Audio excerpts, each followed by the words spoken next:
Пару лет назад 61-летний сварщик Пол Гейлорд чуть не расстался с жизнью. Мужчина представить себе не мог, что причиной его смерти чуть не стал любимый домашний питомец.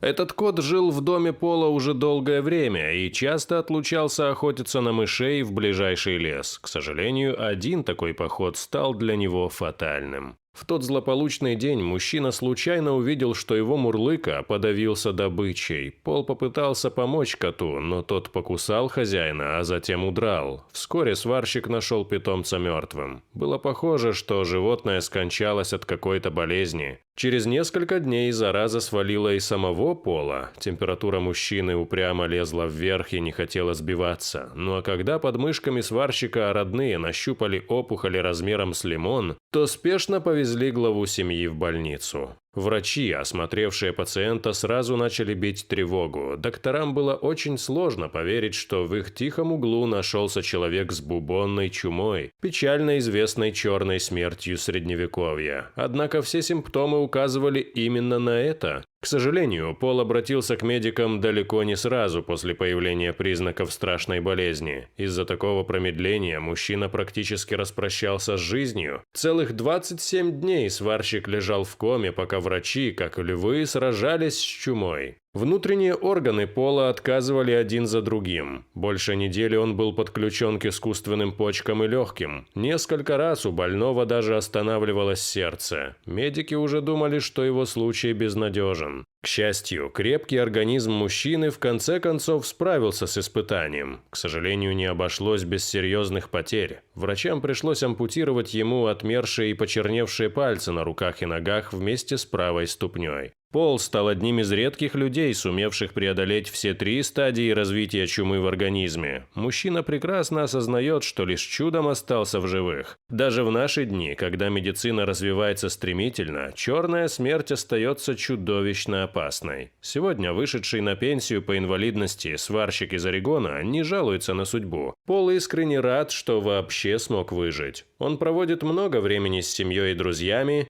не оставил питомцев, а по вечерам занимается в гараже весьма необычным хобби. Отсутствие пальцев на руках не мешает умельцу делать ножи. Казалось бы, черная смерть давно побеждена, но на самом деле все куда сложнее. Переносят эту болезнь преимущественно блохи и другие насекомые-паразиты. От них ее получают дикие грызуны, через которых хворь может попасть к человеку.